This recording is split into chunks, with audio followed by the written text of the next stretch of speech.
ओम नमः सिद्धिभ्यां ओम नमः सिद्धिभ्यां ओम नमः सिद्धिभ्यां। नमो आर्यन्ताणं नमो सिद्धाणं नमो आर्याणं नमो वज्रायणं नमो नवे सब्सावणं। मंगलमय मंगले करन बीतराग विज्ञान दार जाते भय अरंतादि महान। करे मंगल करे ग्रंथ करन के काज जाते मिले समाज सब पावे निज पदिराज। इस भवतरु का मूल एक जानो मिथ्या भाव ताको कर निर्मूल। अब करिए मोक्ष उपाय। मोक्ष मार्ग प्रकाशक आचार्य कल्पंडित टोडामल जी द्वारा रचित यह महाशास्त्र है। इसका प्रथम अधिकार हम पढ़ रहे हैं।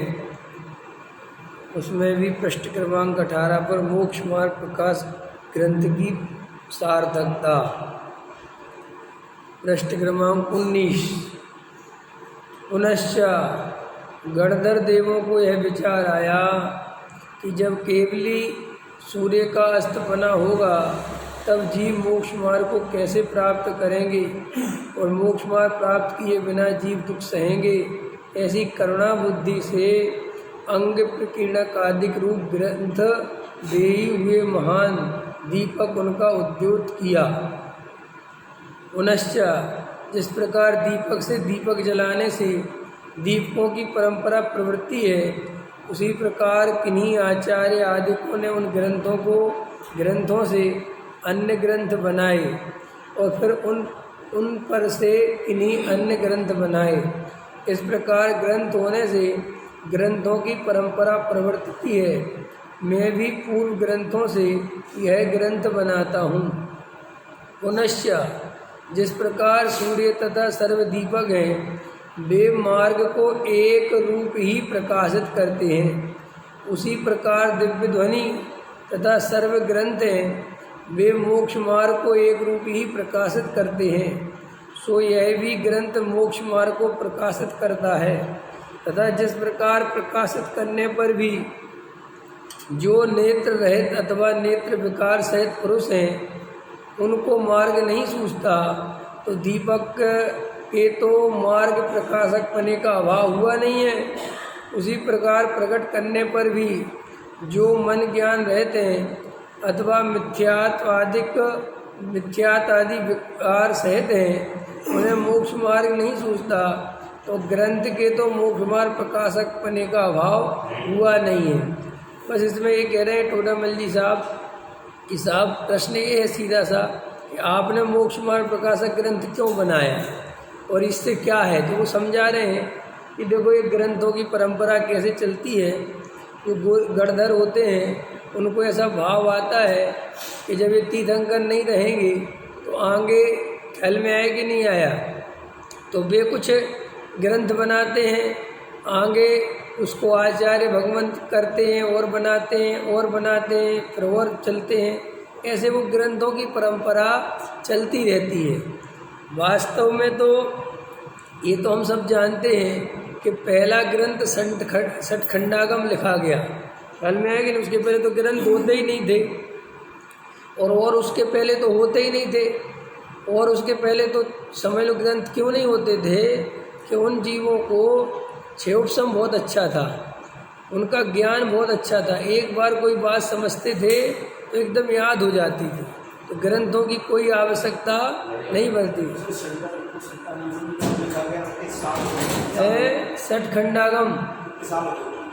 सठखंडागम हो गए 2300 बरस। 2200-2300 बरस हो गए। तो ऐसे अभी जो पंचम काल के हम लोग हैं, हम लोगों की क्षय उपशम शक्ति बहुत कमज़ोर है। हम लोगों को भूलने की समझ लो ज़्यादा स्थिति है। तो हम लोगों को ग्रंथों से पढ़ पढ़ के याद रखना पड़ता, फिर भी भूल जाते तो पुनः देखना पड़ता है। तो वर्तमान में तो अब ये धीरे, और अभी आगे आगे देखना तो और कमज़ोर हो जाएगा क्षय उपशम। क्यों हो जाएगा? उसका कारण है वस्तु का स्वरूप जैसा आचार्य भगवंतों ने बताया है, काल में भी वैसे ही निमित्त नैमित्तिक संबंध बनते हैं। अब वर्तमान में क्या साधन बढ़ते चले जा रहे हैं, तो साधन जितने बढ़ेंगे जीव उतना कमज़ोर होता चला जाएगा। आपको ये बात पता है? अपन सारा आरोप पंचम काल पे दे देते हैं। सारा आरोप पंचम काल का नहीं है। हमारी जो टेक्निक है ना, हम जो आगे बढ़ रहे हैं, वो जीव को कमज़ोर बनाने की है। देखो पहले का आदमी ताकतवर था, अब आदमी ताकतवर नहीं। क्यों नहीं? क्योंकि भैया वो मेहनत ही नहीं करता, शरीर का इस्तेमाल ही नहीं करता। पहले की महिलाएं कितनी ताकतवर होती थी, पहले के पुरुष कितने ताकतवर होते थे। अब आज कुछ नहीं, कुछ भी नहीं। आज की ना महिलाओं के बस का कुछ रह गया, ना पुरुषों के बस का कुछ रह। क्यों? हम चलते ही नहीं, ना हम पैदल चलते, ना हम वजन उठाते, ना हम कुछ करते। मेहनत का काम ही खत्म है। हो गया कि नहीं हो गया? तो जब आप जिस चीज़ से मेहनत नहीं लोगे, जैसे दुनिया में होता है ना, लोहा आपके घर में रखा तो जंग लग जाती पड़े पड़े, उसका यूज नहीं किया। ऐसे इस शरीर का भी आप जितना कम इस्तेमाल करोगे तो ये अच्छा नहीं रहेगा, उतना खराब हो जाएगा। अपन को लगता है आराम करने से शरीर अच्छा कभी नहीं होता, वो तो बेकार होता चला जाता। तो अभी ऐसा ही ज्ञान की भी क्या है, हर चीज़ मोबाइल में है। पहले एक प्रवचन लोगों को बहुत काम आता था, और अब प्रवचनों के ढेर लग गए, कोई काम नहीं आ रहा। क्योंकि जब आपको हर चीज़ ज़्यादा अवेलेबल हो जाती है तो आप वो बेकार हो चली जाती है। बिल्कुल। अब इसलिए हमें वर्तमान में, मैं आपसे अभी भी कहता हूँ, आप ज़्यादा मत सुनो, ज़्यादा मत पढ़ो, कुछ नहीं है। जितना पढ़ा हुआ है वो ही बहुत है, और जितना सुन लिया वो ही बहुत है। अब तो दिन भर में एक आध वचन सुन लिया बहुत है, तो फिर करें क्या? उसी को बार बार चिंतन करो, बैठे रहो, सोचते रहो, विचार करते रहो। ज़्यादा ये मत सोचो कि साहब और पढ़ लें। अपन को कौन सी पंडितियाई करनी है? ये पंडित भी जो पढ़ते हैं अपने लिए थोड़ी पढ़ते हैं, दूसरों के लिए पढ़ते हैं। उनको प्रमाण देना है, उनको लेख लिखने हैं, उनको ग्रंथ लिखने हैं, तो पढ़ते रहते हैं। अंत समझ में मैंने तुम्हें 1000 दफ़े बताई ये बात, कई दफ़े बताई होगी। हर व्यक्ति अपनी इच्छा के अनुसार जो वो खुद कर रहा होता है वो दूसरों को बताता है, लेकिन तुम्हें हर किसी की, मेरी भी बात मत मानना। क्यों कि साहब आप पढ़ते नहीं इसलिए कह रहे हो, हाँ समझ लो ऐसा ही है, लेकिन तुम्हें अपना देखना है कि मुझे लाभ किससे है। तुम्हें अगर लगता है कि मैं 4 ग्रंथ पढ़ के मुझे आत्मानुभूति होती है तो तुम 4 पढ़ो, लेकिन तुम बात इसलिए पढ़ते हो कि 4 वो लोग भी पढ़ते हैं, ये गलत। हर जीव की प्रकृति अलग अलग है, आपको अपनी अपनी प्रकृति पहचाननी है। मेरी खुद की प्रकृति कैसी, प्रकृति तो समझते हो ना, प्रकृति माने नेचर, स्वभाव। हम ये बहुत आपको जो भी 2 मिनट में बोल रहा हूँ मैं, बहुत इम्पोर्टेंट बात बोल रहा हूँ। अगर जीव अपना स्वभाव पहचान ले, वो ज्ञान दर्शन में ही स्वभाव नहीं, अपनी नेचर माने होता है आपका वर्तमान पर्याय का स्वभाव। जैसे कोई आदमी को जल्दी क्रोध आता है, किसी आदमी को बहुत देर में क्रोध आता है, किसी आदमी को पूजा में बहुत आनंद आता है, किसी व्यक्ति को स्वाध्याय में ज़्यादा आनंद आता है, किसी व्यक्ति को अध्यात्म सुनने में ज़्यादा आनंद आता है, किसी व्यक्ति को प्रथमानुयोग सुनने से आनंद माने उपयोग अपनी तरफ आए, आनंद का मतलब है। तो आप अपनी प्रकृति को देखो कि मेरी खुद की प्रकृति कैसी है। कोई व्यक्ति ऐसा होता है वो भोजन करे बिना आराम से रह सकता है, उसको कोई फर्क नहीं पड़ता, नहीं करेगा भोजन कुछ नहीं। कोई व्यक्ति ऐसा होता है भोजन के बिना बिल्कुल नहीं रह सकता। कोई व्यक्ति ऐसा होता है उसको दाल रोटी दे दो वो खुश है। और किसी व्यक्ति को ऐसा होता है एक सब्जी भी चाहिए, फल भी चाहिए, चटनी भी चाहिए, वो इतने के बिना खाना नहीं खाता। अब ये कोई किसी की गलती और अपराध की बात नहीं, नेचर हो जाती है, डेवलप होती है बचपन से। मान के चलो किसी को ऐसे मम्मी पापा माँ बाप मिले कि बहुत ही सेवा भाव वाले मिल गए, चटनी भी दे रहे हैं, सब्जी भी दे रहे हैं, फल भी, तो उस बच्चे की आदतें कैसी डेवलप हो जाएंगी? ऐसी डेवलप हो जाएंगी। अब किसी के माँ बाप ऐसे हैं कि दाल रोटी दे दी तो दे दी ना, तुम देखो तुम्हारा काम देखो, तो उसकी वैसी आदतें डेवलप हो जाएंगी। ये पहनने ओढ़ने का भी बताता हूँ, हर चीज़। कई लोग ऐसे परफेक्ट रहते ना, परफेक्ट एकदम कपड़े वपड़े एकदम, वो क्या होता है, वो बचपन से ही मिलती है वो चीज़। और जो लोग शुरू से ऐसे घूमते रहते उनको फिर ज़्यादा फर्क नहीं पड़ता कपड़े वपड़े का। तो हमें अपनी नेचर पहचाननी चाहिए कि मेरी नेचर कैसी है। तो अगर तुम्हारी नेचर ऐसी है कि भाई तुम सुनते हो और तुम्हारा चिंतन में बहुत मन लगता है, बहुत उपयोग लगता है, तो तुम अब ये मत देखो कि साहब पंडित जी ने तो कहा था कि 4 प्रवचन सुनना, नहीं सुनना मुझे, क्योंकि मेरा जो असली काम है उपयोग को आत्मा की ओर ले जाना है, तत्व निर्णय करना है। और देखो तत्व निर्णय हुआ है कि नहीं हुआ है, ये बात तुम्हें अंतरंग से चेक करनी पड़ेगी। कोई दूसरा बताने वाला नहीं, एक द्रव्य दूसरे द्रव्य का कर्ता धर्ता नहीं है। ये बात मुझे अंदर से स्वीकार है कि नहीं। देखो अपने आप को किसी से पूछने की जरूरत थोड़ी। अगर अंदर से स्वीकार है तो गारंटी से तुम निर्भर होके आत्मा का अनुभव करोगे। और अगर अंदर में ऐसा लगता है कि भैया करे बिना तो काम नहीं होगा, तो अभी बाहर रहेगा, और बाहर रहेगा तो आत्मानुभव का पुरुषार्थ नहीं जगेगा। अब ये किसी को बताना नहीं, किसी से पूछना नहीं, ये स्वयं ही एकांत में बैठ के देखो कि मेरी स्वयं की स्थिति क्या है। डरो मत, खुद देखो, अंदर से देखो, मैं ये जो कर रहा हूँ मुझे इसमें आनंद आता है कि नहीं आता है, मैं देखा देखी तो नहीं कर रहा हूँ, मैं मान कसाई के लिए तो नहीं कर रहा हूँ, मुझे कुछ होश नहीं है, मैं करे ही जा रहा हूँ, मुझे आनंद तो किसी और चीज़ में दिख रहा है, कर मैं ये रहा हूँ।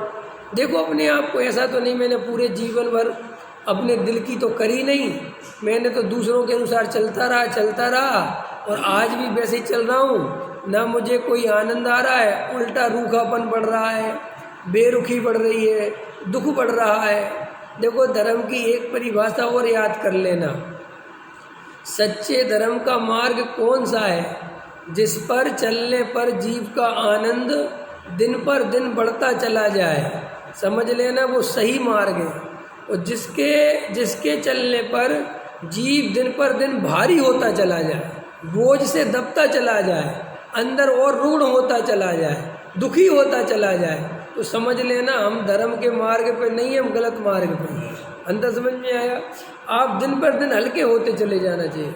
आप जितने जितने गहरा स्वाध्याय होता जाए, आप हल्के, बिल्कुल हल्के, एकदम हल्कापन, आपको जीवों के प्रति दया, दान, भक्ति प्रति बढ़ते चले जाए, आपकी करुणा का भाव बढ़ता चला जाए, तो आप समझना कि हमारा सा, और आपकी कठोरता बढ़ती चली जाए, रुग्णता भली चली जाए, दूसरे जीवों को देख देख के ज़्यादा क्रोध आने लगे, जरा सी भी बात सहन नहीं हो, तो समझ लेना हम गलत मार्ग पे हैं। ऐसा क्यों हो रहा है?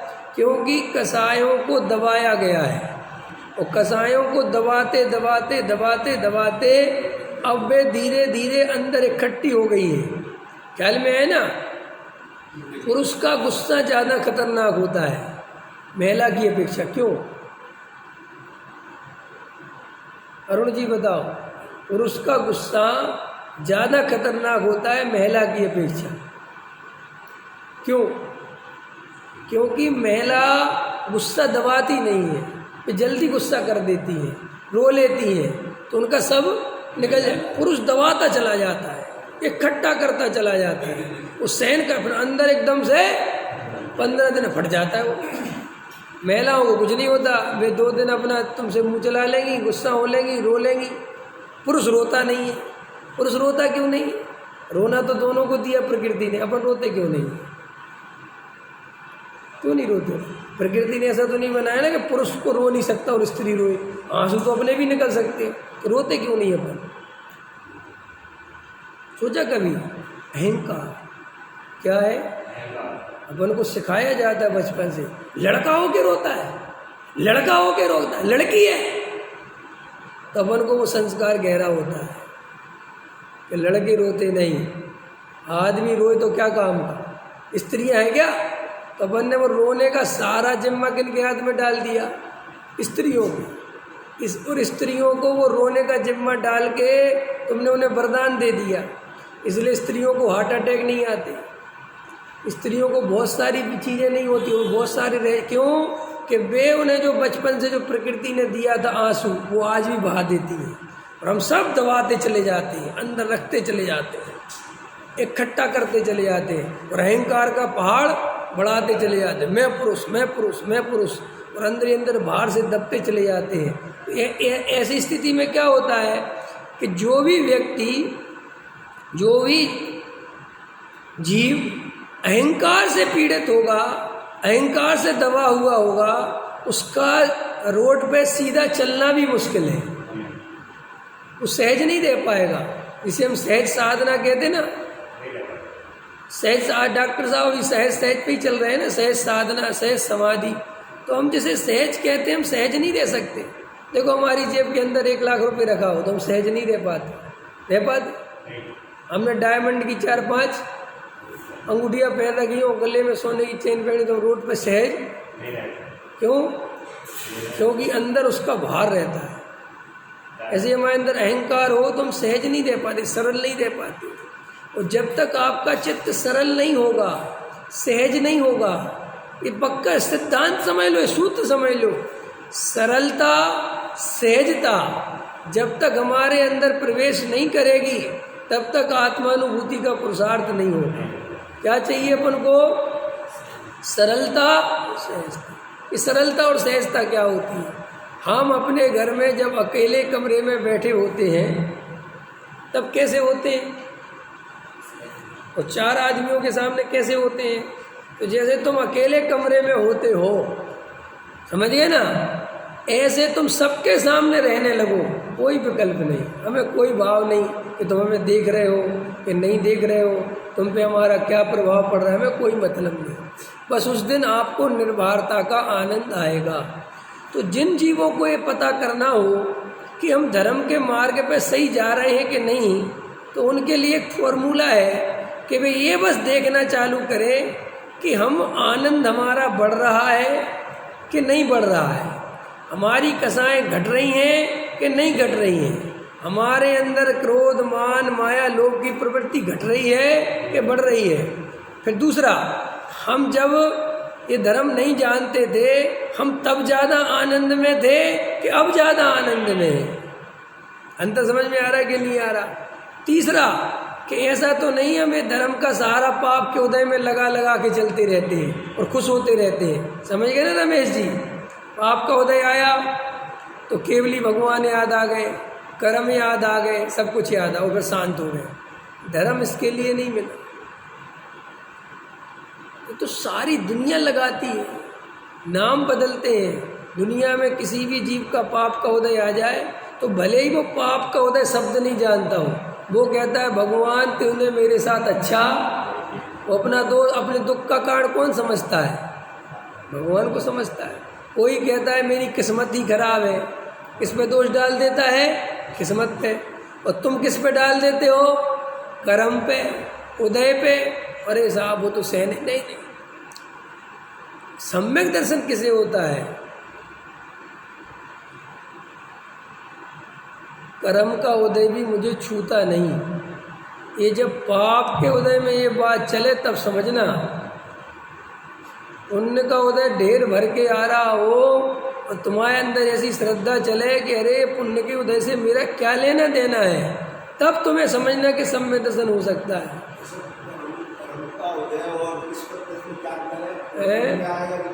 क्या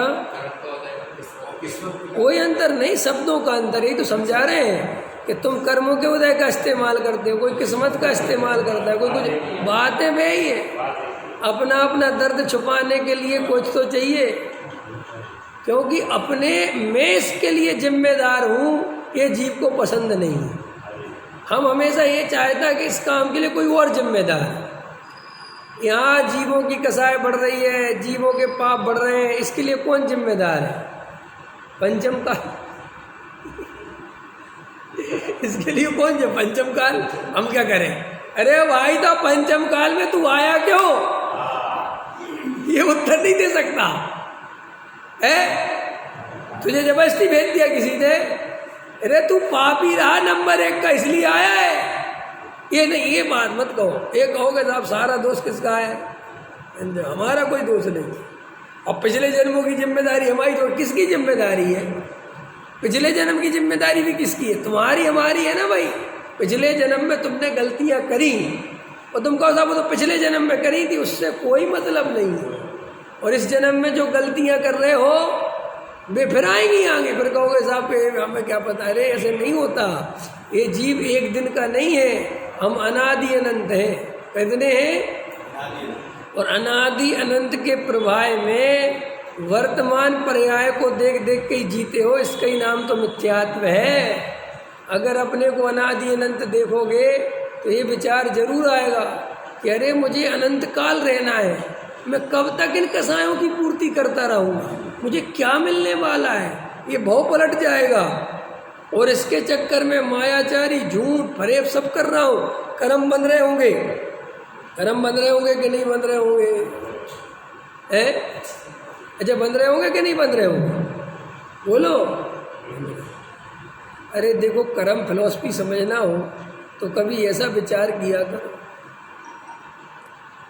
कर्म फिलॉसफी समझाने के लिए उदाहरण दे रहा हूँ कि जैसे 5 पांडव आत्मा का ध्यान कर रहे थे और 2 पांडवों को मात्र इतना विकल्प आ गया, इतना भाव आ गया कि अरे ये हमारे साधर्मियों पे उपसर्ग आ गया। उपसर्ग तो खुद पे भी था, खुद का विकल्प नहीं आया। किसका विकल्प आया? हमारे साधर्मी भाइयों पे विकल्प उपसर्ग आ गया। तो ऐसा नहीं हो वो अपनी आत्मा से च्युत हो जाए। विकल्प उनका आया और च्युत खुद हो गए। वे 3 कहाँ चले गए और ये 2 कहाँ चले गए? तो ये इतना विकल्प भी जीव को 33 सागर की जेल करा सकता है। सर्वार्थ सिद्धि चले गए, मोक्ष मार्ग से रह गए, अनंत सुख से वंचित रह गए। तो सोचो, हम जिस धर्म के नाम पर मायाचारी, झूठ, फरेब कर रहे हैं, इसका कर्म नहीं बनेगा? खूब बनेगा। और अंदर अंदर जीव ऐसे तसल्ली कर लेता है, भैया मैं तो अपनी मायाचारी अपने लिए नहीं कर रहा, धर्म के लिए कर रहा। अरे भाई, धर्म के लिए करो, किसी के लिए करो, कर्म बंध तो नियम से होगा। पाप नहीं बंधेगा तो पुण्य बंधेगा। क्या कहा मैंने? लेकिन कर्म तो बंधेगा। और क्या होगा कि जो निर्भरता में आत्मानुभव करना है, वो आत्मानुभव करने का पुरुषार्थ कहीं रुक ना जाए। क्यों? कि आत्मानुभव का पुरुषार्थ करने के लिए निर्भरता चाहिए कि नहीं चाहिए? तो आपको ये फॉर्मूला देखना है कि मैं धर्म के मार्ग में आया तो मेरे शांति, निर्भरता, आत्मा की रुचि, कसायों की मंदता, ये और आनंद की वृद्धि, ये हो रही है कि नहीं हो रही है? अगर ये नहीं हो रही है तो शायद मैं अभी धर्म के मार्ग पर नहीं आया हूँ। और अगर ये हो रही है, ख्याल में है कि नहीं? देखो, हमारा बच्चा हमने स्कूल पढ़ने भेजा, ठीक है ना, तो हम देखते हैं ना कि कुछ पढ़ रहा है, कुछ हो रहा है कि नहीं हो रहा है, कुछ सीख रहा है कि नहीं सीख रहा। ऐसे ही हमें अपने आप को चेक करना चाहिए कि हमें इतने साल में धर्म से आनंद बढ़ा है कि नहीं बढ़ा है। आनंद कई तरह का होता है। कितने तरह का आनंद होता है? आनंद एक ही तरह का होता है, समझ गए? असली आनंद तो वो ही है, लेकिन नकली आनंद को आनंद समझ लेते हैं। कि कैसे? कि मान के चलो 10 साल में तुम्हारा पुण्य का उदय बढ़ गया हो बहुत, तो इसे आनंद नहीं समझ लेना। पुण्य के उदय से जीव सुखी नहीं होता। होते हैं हम? मुकेश जी बताओ, पुण्य के उदय से जीव सुखी होता है कि नहीं? होता है कि नहीं? होता तो नहीं है, पर मान रहा है। कौन मान रहा है? जीव खुद मान रहा है। कौन है वो जीव? मैं बोलने में डर लगता है। मैं अभी कोई काम कर रहा हूं तो हो जाए अच्छा, तो सुखी हो गए, तो सुख उसमें है नहीं है। हाँ रमेश जी वाह, ऐसे ऐसे ऐसे होने चाहिए श्रोता।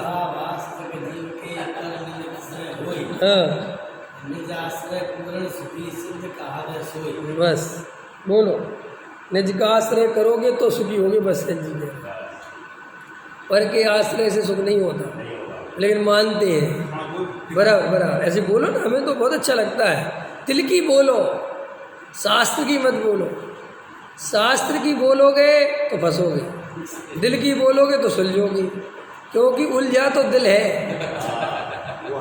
शास्त्र थोड़ी उलझे है। अभी जो बात कर रहे हैं बात ही कर रहे हैं, अनुभव की बात से नहीं होता है। वाह, ये बात तुम के हम अनुभव की बात से होता तो ऐसा होता ही नहीं। कैसा होता? नहीं, क्योंकि आपने सुना है तो अनुभव में चला जाता, आपको पता क्या। बराबर बराबर, अनुभव में चला जाता तो फिर बाहर आता कि नहीं? फिर बाहर ही नहीं आता। तुम तो सीधा सिद्ध को बना दोगे पंचम काल वाले। नहीं अच्छा, हाँ क्या क्या कह रहे बताओ। अरे कोई बात नहीं, हमें तो श्रोता बोलता बहुत मजा आता है, वो अपने दिल की बोले, बस वो ऐसा बोले जो उसके हृदय में है, तो बहुत अच्छा लगता है। आप जो कह रहे हैं उसको समझ तो लो मैं क्या कह रहा हूँ, आप जो कह रहे हैं उसको क्लियर कर दूँ। ऐसा नहीं होता कि जीव अनुभव में गया तो वापस नहीं आता, ऐसा नहीं। वो तो श्रेणी चढ़ने में होता है। अभी अपन नीचे वाले स्थिति में है ना, यहाँ तो आत्मा में क्षण भर के लिए जाना होगा, लेकिन वो क्षण भर के लिए जाने के लिए जो पुरुषार्थ चाहिए उसकी चर्चा करते हैं अपन। आगे समझ में, अपन काय की चर्चा करते हैं? वो जो क्षण भर आत्मा में जाना है ना, उसकी बात करते हैं। तो उसके नहीं जाने का क्या क्या कारण है वो चर्चा चल रही है। आगे समझ में, आपने जो पहले कहा ना कि साफ पुण्य का उदय आता तो मजा आता है ना? पुण्य का उदय आता है, कोई काम बन जाता है तो मजा आता है, बोले ना। तो मान्यता तो ये है कि पुण्य का उदय आया तो मजा आया, और कहते हैं कि पुण्य के उदय से जीव सुखी। इसमें भी भेद है। पुण्य का उदय आया और मजा आया तो वो मजे भी दो तरह का है। बड़ा खतरनाक है मामला, इतना आसान नहीं है। इतना आसान होता तो सबरे सिद्ध बन जाते। अब वो आनंद तुमने चारित्र्य मोह के उदय में लिया कि दर्शन मोह में लिया? अगर श्रद्धा में भी तुम्हारे पैसे ही पड़ा है तो मिथ्या दर्शन है। और श्रद्धा तो जानती है कि इसे सुखी होने का कोई उपाय नहीं है, ये उस श्रद्धा को निर्णय है। लेकिन वर्तमान में पैसा आया तो मजा आ गया, तो वो मजा चारित्र्य मोह का दोष है। वो मजा किसका दोष है? तो चारित्र्य मोह से चारित्र्य का कर्म बनेगा। अंतर समझ में आया? तो अभी हमारा टारगेट चारित्र्य मोह नहीं है। क्यों नहीं है? प्रश्न करना चाहिए, क्यों नहीं है? ये प्रश्न करो, क्यों नहीं है? इसका उत्तर दो कोई, क्यों नहीं है? चारित्र्य मोह हमारा टारगेट क्यों नहीं है? बसंत जी क्यों नहीं है? अरुण जी क्यों नहीं है? कभी नहीं सोचा, यही बात नहीं सोची कि चारित्र्य मोह हमारा टारगेट क्यों नहीं है? हैं? हाँ क्यों है? क्यों है हमारा? हम चारित्र्य मोह का नाश करते हैं ना। चारित्र्य मोह में, चारित्र्य मोह का नाम तो ही राग देश है, आकुलता है। तो हम चारित्र्य मोह का टारगेट क्यों नहीं करते? यस, अरे भाई चारित्र्य मोह का दर्शन मोह के नाश करे बिना नाश ही नहीं होगा। तो जब दर्शन मोह करे बिना चारित्र्य मोह का नाश नहीं होगा मेरे भाई, तो चारित्र्य मोह की चर्चा क्यों करें? क्योंकि पहले दर्शन मोह है ना। अब आपका उत्तर देता हूं उस दिन का। अब आया ना प्रकरण तो देता हूं, मैं प्रकरण के अनुसार उत्तर देता हूं। मैं प्रकरण आना चाहिए ना, कोई शब्द आए तब तो दूं। देखो, लोग ये कहते हैं कि साहब टोडरमल जी साहब कहते हैं परिणाम बिगड़ने का भय रखना, और बे टोडरमल जी कहते हैं सप्त व्यसन से भी बड़ा खोटा परिणाम मिथ्यात्व का है। अंतर समझ में आया? तो वो टोडरमल जी साहब जब सप्त व्यसन से भी बड़ा पाप मिथ्यात्व को कह रहे हैं, और अगर मिथ्यात्व है हमारे अंदर तो और उससे ज़्यादा खोटा कौन सा परिणाम होगा? अभी समझ में? और जब हमारा मिथ्यात्व नष्ट ही नहीं हुआ तो हम अन्य परिणामों की संभाल करेंगे क्या, और करने से फायदा क्या? नहीं समझ में आया? देखो भाई, मिथ्यात्व क्या है जिसको टोडरमल जी सप्त व्यसन से बड़ा पाप कह रहे हैं? क्या है मिथ्या? सोचना, इसको फैलाना तो पड़ेगा ना, इसको फैलाओ कि मिथ्यात्व है क्या। शरीर को अपना मानना मिथ्यात्व है। कर्मों से मेरा अच्छा बुरा होता है ऐसी मान्यता मिथ्यात्व है। मिथ्यात्व एक नहीं है बस जी कि चलो इतनी सी बात होती है कि सब शरीर को अपना मानना, इतना सा नहीं है। मिथ्यात्व का इतना कोटा है, इतना विस्तार है कि अगर तुम एक एक पे लगाओगे तो तुम्हें समझ में आ जाएगा कि मिथ्यात्व नाश करना कितनी बड़ी चीज़ है। अब देखो अभी मैं विस्तार करता हूँ। शरीर को अपना मानना मिथ्यात्व है। कर्म मेरा अच्छा बुरा करते हैं, कर्मों के कारण मैं सुखी अथवा दुखी होता हूँ, इसका नाम मिथ्यात्व है। एक द्रव्य दूसरे द्रव्य का, मैं घर चलाता हूँ, मैं गृहस्थी चलाता हूँ, मैंने मकान बनाया, मैंने मंदिर बनाया, मैंने प्रभावना करी, मैं प्रवचन करता हूँ, मैं प्रवचन सुनता हूँ, इसका नाम मिथ्यात्व है। मैं राग देश करता हूँ, इसका नाम मिथ्यात्व है। राग देश मेरे, इसका नाम मिथ्यात्व है। मैं जड़ की क्रिया करता हूँ। अबे जड़ की क्रिया बोल दो तो अपन को सही सेटिस्फेक्शन है, ठीक है साहब जड़ की क्रिया तो जीव नहीं करता। देखना, अब देखना प्रॉब्लम है यही है। मैं कहता हूँ तुम शब्दों से कब तक खेलोगे। हमने बोला जड़ की क्रिया मैं करता नहीं, उसका अर्थ क्या है? पहला उस बात क्या है इसका पहला, मैं पानी नहीं छानता, मैं भोजन नहीं बनाता, मैं भोजन नहीं करता, मैं भोजन सोच के नहीं करता, मैं अशुद्ध भोजन का त्याग नहीं करता, मैं शुद्ध भोजन का सेवन नहीं करता। ये सब का नाम है जड़ की क्रिया का करता नहीं हूं।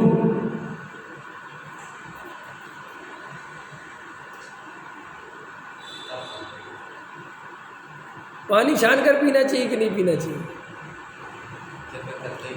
अपन दो बातें करते हैं। सब श्रद्धा की अपेक्षा तो कोई पानी छानने वाला है नहीं, बाकी पीना तो छान के चाहिए।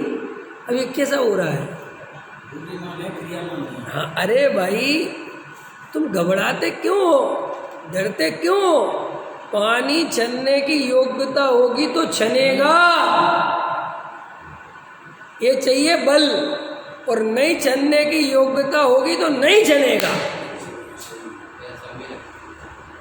तुम ऐसा क्यों घबरा जाते हो? तो साहब आप ऐसा बोलते हो तो लोग अरे टोडरमल जी साहब हमसे कह रहे हैं ना कि गधा मिश्री खाने से मर जाए तो हम क्या करें? तुम औरों की चिंता तो छोड़ ही दो, तुम अपनी चिंता करो। कैसा हमारा ही छूट जाता है, हमें को ऐसा लगने लगता है। तो भैया वो तो इसलिए छूट जाता है कि जब तुम्हें सत्य सुनने मिलता है, असली सुनने मिलता है, तो अपने आप ही लगने लगता है कि यार ये काम मैं हृदय से कर रहा हूँ कि मैं उससे कर रहा हूँ। मैं कई दफ़े प्रवचन में बात कहता हूँ कि लोग ऐसा कहते हैं कि साहब हम पहले ज़्यादा क्रियाएं पाल लेते थे, अब उतनी क्रियाएं नहीं पाल पाते जब से हमने स्वाध्याय में आना चालू किया। ये सत्य बता रहा हूँ बिल्कुल। ये क्या चक्कर हुआ? जब हमने समय सार सुना तो भाई क्रियाएं बढ़नी चाहिए थी कि नहीं बढ़नी चाहिए थी? उल्टा हमारे जीवन में और सुधार होना चाहिए था।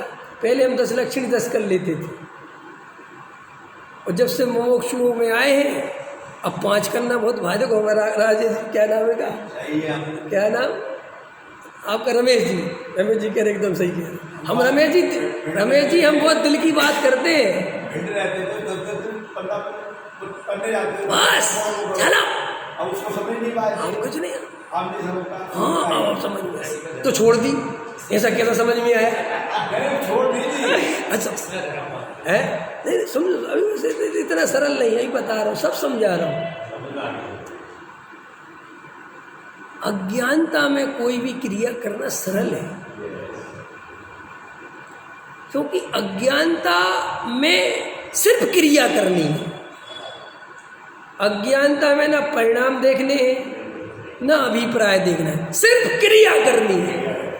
और सिर्फ क्रिया करनी है तो फिर क्रिया हो सकती है कि क्यों, कि ना तो मुझे पता, मैंने आज उपवास कर लिया, बस मेरे अंदर रोटी नहीं जानी चाहिए, मुझे इतना पता है। अब मेरे दिन भर परिणाम कहाँ से कहाँ रोटी रोटी खोजते रहे, दिन भर रोटी रोटी की याद आती रही और मैं रोटी की याद भुलाता रहा, जैसे तैसे करके समय निकालता रहा, क्योंकि मुझे तो चिंता करनी नहीं है कि मेरे परिणाम कहाँ गए। समझ गए ना कि कर्म कैसे बनता है, ये तो मुझे कुछ पता है नहीं। मुझे तो सिर्फ इतनी फिलॉसफी पता है कि भोजन नहीं करने से उपवास हो जाता है और उपवास करने से साथ ही से पुण्य बनता है। बनता है कि नहीं बनता? बनता है कि नहीं बनता? बनता है। बस इतनी क्लियर हो गई। ये मैं आपकी बात नहीं कर रहा हूँ, मैं कोई भी बात बिना अनुभव के नहीं करता। मैंने खूब उपवास बचपन में जब गांव में सबने सब नहीं करे। क्यों? क्योंकि उस समय हमें यही धर्म और यही सबका समझ में आता है, समझ में आ गया तो वो सब करते थे हम। अब देखे ना, वो तर्क का उत्तर दे रहा हूँ। अब ये जीव स्वाध्याय से जुड़ा, अब स्वाध्याय से जुड़ा तो वहाँ पर ये बात समझी उसने कि भाई अगर अंदर परिणाम तुम्हारे सही नहीं है और तुम्हारा अभिप्राय सही नहीं है और तुम भले ही वो क्रिया करते हो तो वो भार है, उसमें तो तुम्हें कुछ पुण्य नहीं बन रहा है, और अगर परिणाम और बिगड़ रहे हैं तो पाप और बन रहा है। अब ये बात उसने सुनी, अब उसे सच्चाई समझ में आई, यार होता तो ऐसे ही है। तो उसमें दो तरह के जीव मिलेंगे आप। एक तो वो है जो परंपरावादी होते, वो कहते अब कोई बात नहीं, अब तो नियम लिया है तो पालते रहेंगे, तो वे पालते रहते हैं। और दूसरे तरह के लोग वो होते, वो कहते कोई फ़ायदा ही नहीं इसको पालने का। अंतर समझ में आया? ये छोड़ देते। तो हमें ऐसा लगता है कि इसने छोड़ दिया तो ये बहुत पापी हो गया और ये कर रहा है तो ये धर्मात्मा, जबकि ऐसा नहीं है। क्योंकि जो ये कर रहा है इसके परिणाम और अभिप्राय उस क्रिया के योग्य है ही नहीं। अंतर समझ में आया कि नहीं आया? और वो जो नहीं कर रहा है, अब उसके अंदर दो चीज़ें डेवलप होंगी नहीं करने वाले के अंदर। एक तो उस क्रिया का अहंकार निकल जाएगा कि मैं कर रहा हूँ जैसे तैसे बन रही है, ये अहंकार निकल जाएगा। और दूसरा, वो अब जो भी करेगा, चाहे वो छोटा सा भी नियम पालेगा, वो बहुत ईमानदारी से, बहुत भावों से और बहुत सच्चाई के साथ करेगा, और कीमत उसकी है।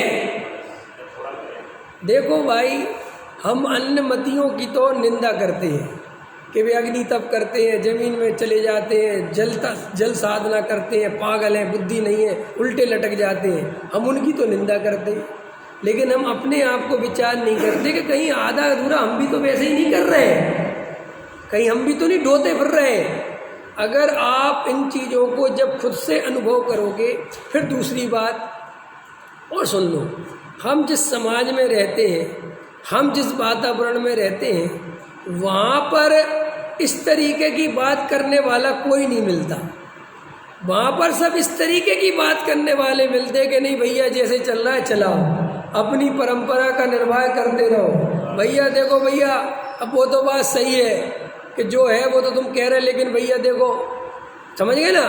तो अपन भी उसी में लगे रहते हैं। लेकिन वास्तव में हम तो कहते लगे भी रहो, में उसकी बुराई नहीं है, पानी छानना ही चाहिए। जैन के घर की यही अच्छी रीत है, उससे बहुत अच्छे संस्कार पड़ते हैं, लेकिन तुम्हें उसकी सच्चाई पता होनी चाहिए। वह इतनी सी बात है, सत्य तो पता हो। कोई भी ब्रह्मचारी भी ब्रह्मचारी व्रत का पालन करता है, और अगर वो मिथ्यात्व गुणस्थान में है तो कम से कम उसे ये तो पता हो कि ये उस योग्य वाला ब्रह्मचारी, भले ही वो पाले, मैं ये नहीं कहता कि वो शादी कर ले, शादी करना कोई अच्छी बात नहीं है, लेकिन अगर उसे सच्चाई पता नहीं होगी तो क्या होगा? बेचारा फंस जाएगा, वो अपने को ब्रह्म से धर्मात्मा समझेगा। गुरुदेव श्री के साथ हुआ था, ये बस नहीं सच्ची घटना है।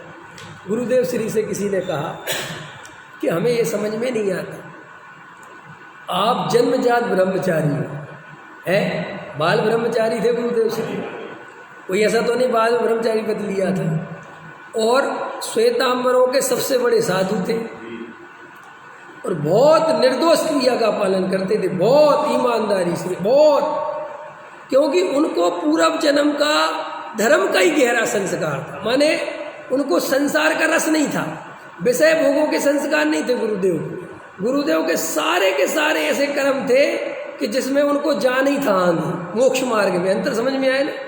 तो उनको गुरुदेव की पढ़ना आप जीवन का था, उनको भाव ही नहीं था बिल्कुल कभी भी किसी भी टाइप का कि चलो उनको घर वालों ने शादी का और उनने शादी के बारे में सोचा हो भर मना करें, ऐसा नहीं, उनको भाव ही नहीं था। उन्होंने कहा मुझे कुछ रस नहीं।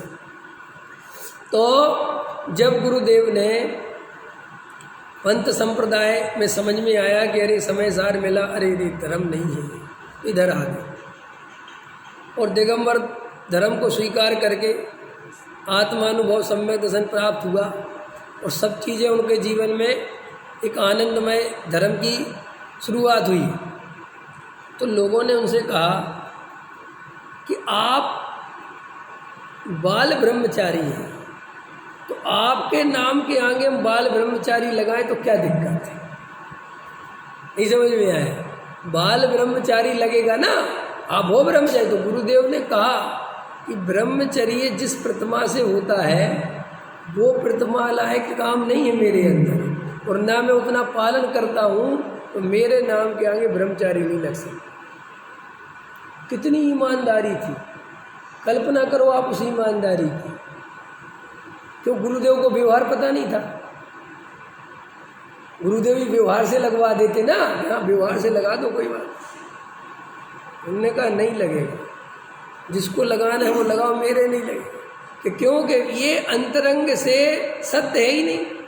मुझे पता है दो कसाय चौकड़ी का भाव, वो आनंद मेरे अंदर वो परिणति अभी है ही नहीं। भले ही मैं ब्रह्मचारी हूँ, भले ही शादी विवाह नहीं, गुरुदेव कितने बार प्रवचन में लेते थे शादी विवाह नहीं करने से कोई ब्रह्मचारी नहीं होता, घर गृहस्थी छोड़ देने से कोई ब्रह्मचारी नहीं होता। ये क्यों कहते? इसलिए कहते थे कि जीव अनंत जन्मों से इन्हीं भ्रमों से, तो इन्हीं भ्रमों के कारण तो धर्म से छूट जाता है, क्योंकि उसे भ्रम हो जाता है कि धर्मात्मा हो गए।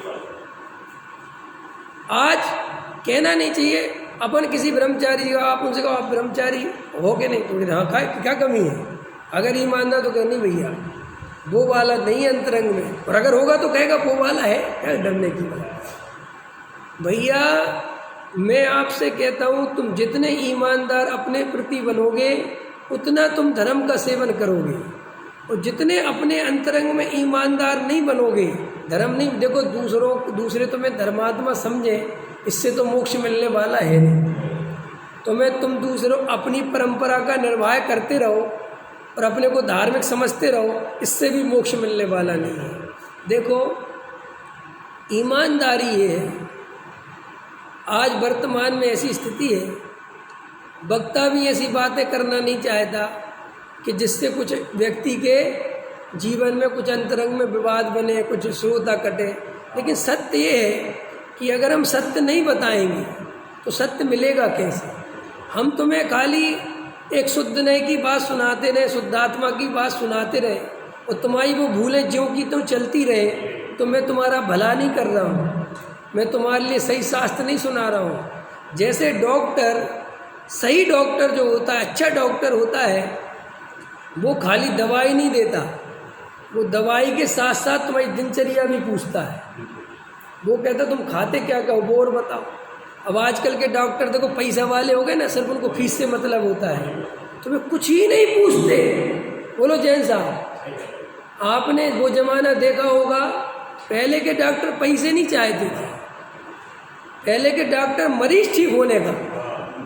तो आप बसंत जी रहे हो भिंड में, मैं भी गांव में रहा हूँ, और सब लोगों ने देखा होगा पहले का डॉक्टर पैसा बाद में, वो तो बात का सेकंड मैटर है। पहले इधर बता तूने कल क्या खाया था, पूछता था क्या नहीं पूछता, कल क्या खाया था बोल साहब, अब डर जाते थे डॉक्टर तो सही हो तो अच्छा तो जरा सा खाया, जरा बरा सा नहीं खाया था, ऐसा खाता रहेगा मेरी दवाई कुछ काम नहीं करेगी। तो कितना डांटता था। और सुन, ये दवाई दे रहा हूँ, घर जाके खिचड़ी खाना है, कुछ और मत खाना। ये असली डॉक्टर का लक्षण है। कोई कहे तुझे पैसे से मतलब, तुझे क्या लेना देना, दवाई दे और जाने दे। अब आज के डॉक्टर इसी लाइन पे आ गए। कोई आज का डॉक्टर 800 रुपये फीस लेता है, जैन साहब 500 रुपये फीस लेता है, और 500 रुपये में 5 मिनट बात नहीं करता। मैं तो कितनी बार देखता हूँ डॉक्टर से पूछो, डॉक्टर साहब कुछ खाने के लिए तो बता दो, खा लेना कुछ भी, बस दवाई खाते रहो और मरते रहो। ऐसा ही क्या होता है वर्तमान में, कोई किसी को सच्चाई बताने नहीं चाहेगा। हमारी सभा चलती रहे, लोग बैठे रहे, जिनका जो हो रहा है होने दो, काहे को फालतू की बातें करो, कुछ नहीं। इनको तो आत्मा की बात सुनाओ, अथवा जो स्वभाव सुनाओ, अथवा कहते रहो कह रहे दयादान पूजा भक्ति करनी चाहिए, ऐसे नहीं करना, जड़ की क्रिया कह के छोड़ना नहीं, कर दे बस। इनसे लोग प्रसन्न रहते हैं और इनकी प्रसन्नता से अपना बढ़िया चलता है। और पूरे देश में 95% ऐसे ही चलता है। सत्य गुरुदेव के सामने इतने बार लोगों ने कहा कि आप ये मत कहो, ये मत कहो, ये मत कहो, इससे ये होता है, इससे लोग छोड़ देते, इससे। गुरुदेव ने कहा अगर ये नहीं कहूँगा तो फिर सत्य कहने का मतलब क्या है, क्योंकि सत्य तो यही है ना, मैं क्या करूँ। ऐसे ही देखो भैया, श्रोता की जिम्मेदारी है, पक्ष से मत सुनो, सत्य के लिए सुनो। चाहे उसमें हमारी गर्दन कटती हो तो कट जाए, हमारे ऊपर वो बात आती हो तो आ जाए, लेकिन मुझे सत्य चाहिए। क्या चाहिए? अगर ऐसे रहो, देखो डॉक्टर हमसे कहेगा कल खिचड़ी खाना, तो कल ही अपनी दावत थी, तो दावत छूटेगी कि नहीं छूटेगी? छूट जाए वो दावत, लेकिन मुझे बीमारी का इलाज चाहिए। ऐसे ही भाई साहब, मेरी कसायों को चोट लगने दो, मेरे अहंकार को चोट लगने दो, मेरे को तकलीफ होने दो, तभी ये मिथ्यात्व जाएगा। और अगर मैंने अपने को चोट लगने से बचा लिया है,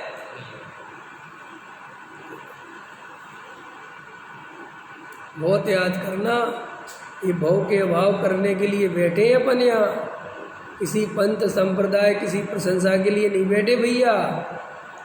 ईमानदारी से तत्व ग्रहण करो, आत्मानुभव का सच्चा प्रसार करो, भेद ज्ञान करो, यही तुम्हें आत्मानुभव करा पाएगा।